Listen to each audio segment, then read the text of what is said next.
Hello students. Okay, so in this video we are continuing the exercise 5.2. Okay, so question number 4 says find the value of x in each of the following figure if L is parallel to M.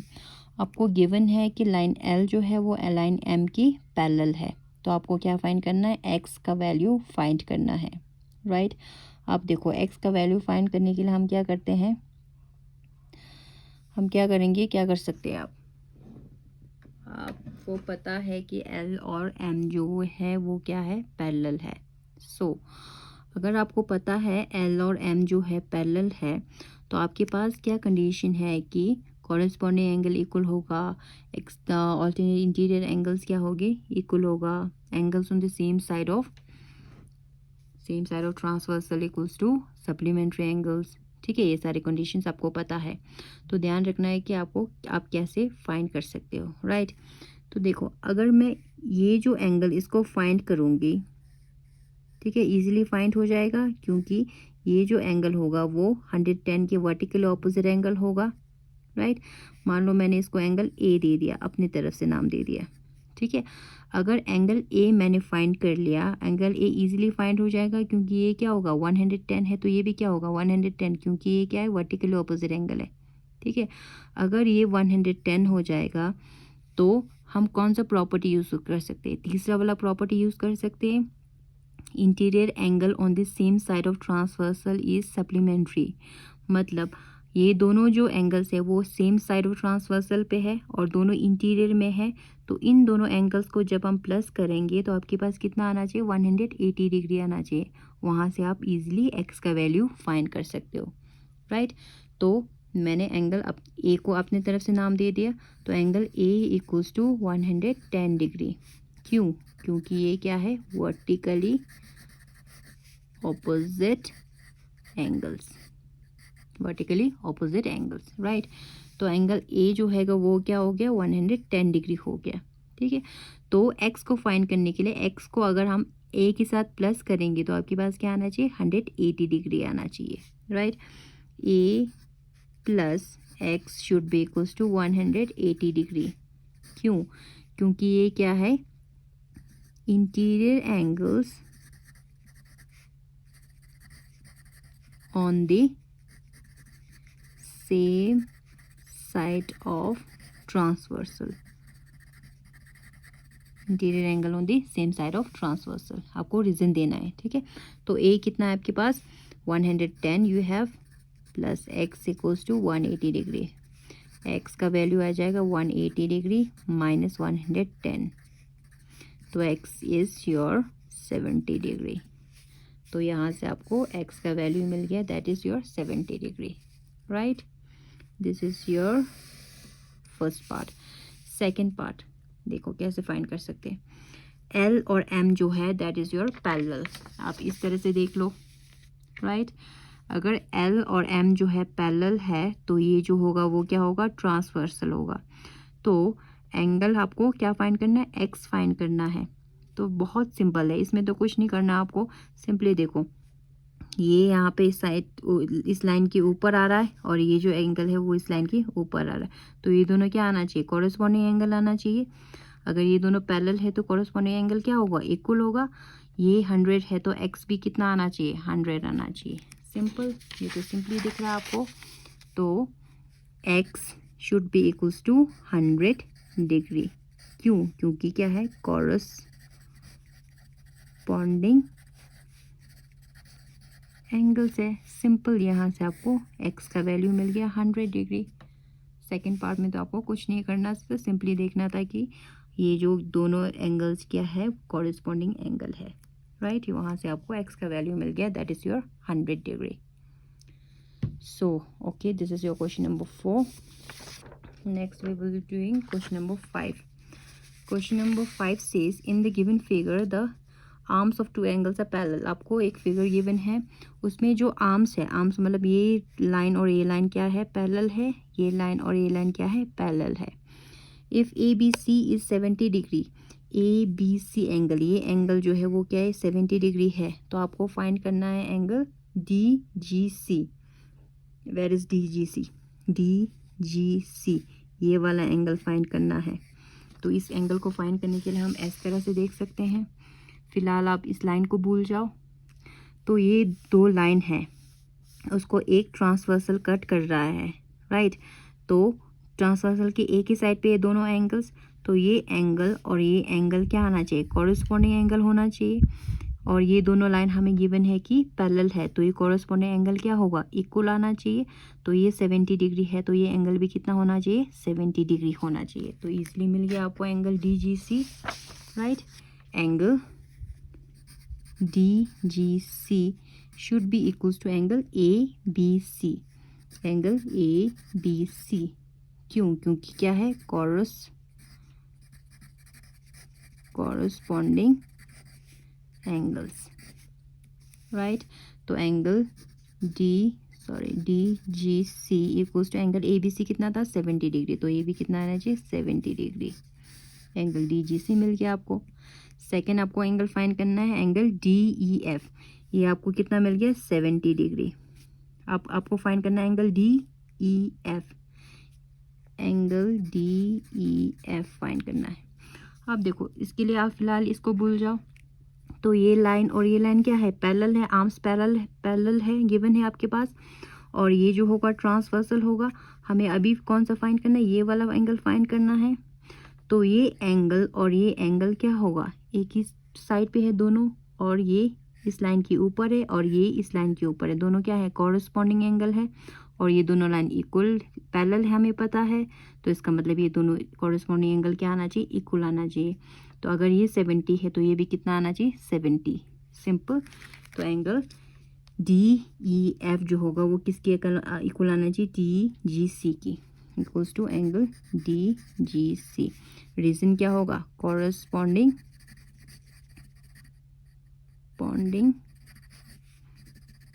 Angles, right. तो angle DEF जो होगा वो कितना होगा, DGC कितना है हमारे पास, 70 degree हमने अभी निकाला था। तो यहाँ से आपको ये मिल गया angle DGEF, right, simple. So next we are going to do is question number 6। In the given figure below decide whether L is parallel to M। अब इसमें आपको गिवन नहीं है कि लाइन L जो होगा लाइन M के parallel है। हमें बताना है कि क्या लाइन L जो है वो लाइन M की पैरेलल है कि नहीं, हमें चेक करके बताना है, ठीक है। तो बहुत सिंपल है, हम चेक करके बता सकते हैं, क्योंकि जो कंडीशंस थे अगर वो फुलफिल होता है तो वो क्या है, पैरेलल है। अगर वो कंडीशन फुलफिल नहीं होता है तो वो क्या है, पैरेलल नहीं है, ठीक है। अब देखो इसमें क्या है, अब कंडीशन फर्स्ट, ये क्या है, कौन सा कंडीशन हो सकता है, इंटीरियर एंगल है, दोनों सेम साइड पे है। तो इन दोनों को जब ऐड करते हैं तो हमारे पास कितना आना चाहिए था, 180 डिग्री आना चाहिए था। तो हमें देखना है कि क्या ये दोनों एंगल्स 180 डिग्री आता है कि नहीं। 126 degree plus 44 degree equals to, इन दोनों को जब प्लस करोगे 10 5 6 7 170 डिग्री आ रहा है।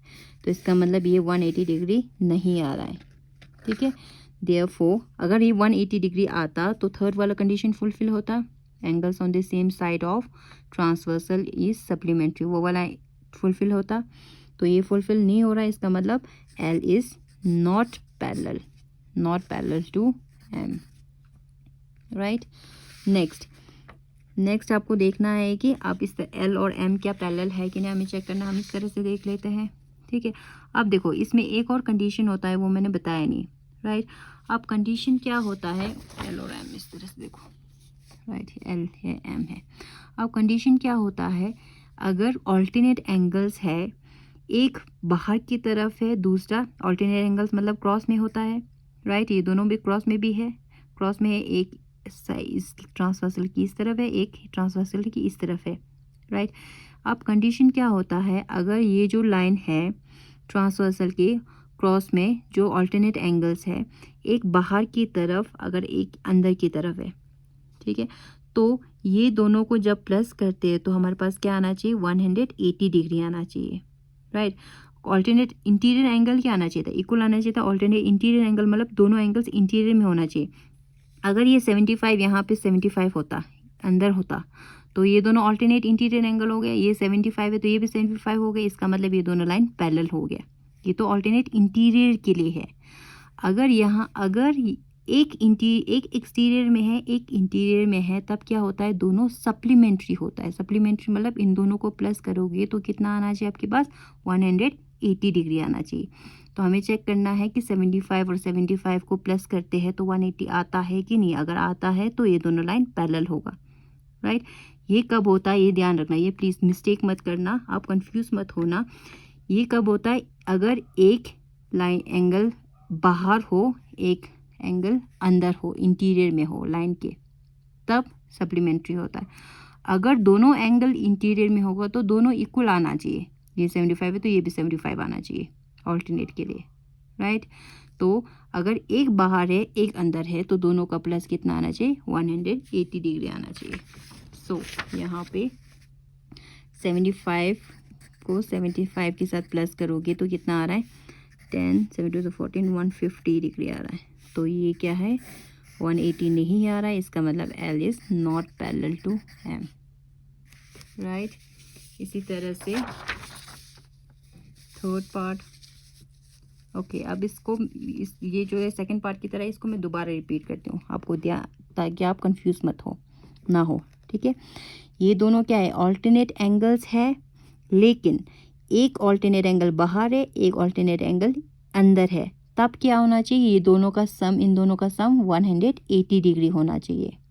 अगर दोनों जो है एंगल्स होगा, अगर इंटीरियर में होगा ये अंदर होगा, अगर ये जो 57 था वो अंदर होगा तो ऑल्टरनेट इंटीरियर एंगल्स हो गए दोनों, ठीक है। दोनों क्या हो गए, ऑल्टरनेट इंटीरियर एंगल। तब ये 23 तो ये भी कितना होना चाहिए, 23 होना चाहिए। सॉरी, ये 123 है तो ये भी कितना होना चाहिए, 123। ये दोनों इक्वल होना चाहिए। वो कब होता है, ऑल्टरनेट इंटीरियर की केस में होता है। अगर ऑल्टरनेट एक अंदर एक बाहर है, एक इंटीरियर में है एक एक्सटीरियर में है, तब क्या होता है, दोनों का सम क्या होना चाहिए, 180 डिग्री होना चाहिए। इस केस में भी एक अंदर है एक बाहर है, इस अंदर मीन्स इस लाइन के, ठीक है। दो लाइन था L और M उसकी इंटीरियर में, ये 123 इसकी इंटीरियर में है, 57 इसकी एक्सटीरियर में है, तो इसका मतलब इन दोनों का प्लस क्या होना चाहिए, 180 डिग्री होना चाहिए। तो हम चेक कर लेते हैं, 123 degree plus 57 degree equals to, इन दोनों को जब प्लस करोगे तो आपके पास 180 डिग्री आ रहा है। इसका मतलब क्या है, आपके पास L जो होगा वो क्या है, पैरेलल है M के, राइट। लास्ट इसमें क्या देखना है आपको, L और M पैरेलल है कि नहीं चेक करना है, वही है सिंपल। देखो आप L और M इस तरह से दिया है तो आप इस तरह से देख लो, ये L है और ये M है, ये ट्रांसवर्सल है। यहाँ भी सेम केस आ रहा है, एक इंटीरियर में आ रहा है एक एक्सटीरियर में आ रहा है, ऑल्टरनेट एंगल्स, राइट। तो इन दोनों का क्या आना चाहिए, सम आना चाहिए 180 डिग्री। चेक कर लेते हैं, 98 plus 72, 98 degree plus 72 degree equals to 0, 10 हो गया, 9 10 17, 170 degree. Okay, let me check once again, 8 9 10 0 1 9 10 17, 170 degree. क्या आ गया आपके पास, 170 डिग्री। इसका मतलब क्या है, ये दोनों पैरेलल नहीं है, L इज नॉट पैरेलल। ये पैरेलल का साइन हो गया, नॉट मतलब क्रॉस कर दो, not parallel to M, right. ये हो गया आपका question number 6। With this we have completed this exercise as well as completed this chapter. I hope you have understood all of them. Still, if you have any doubt, you can contact me anytime. Thank you. Bye bye.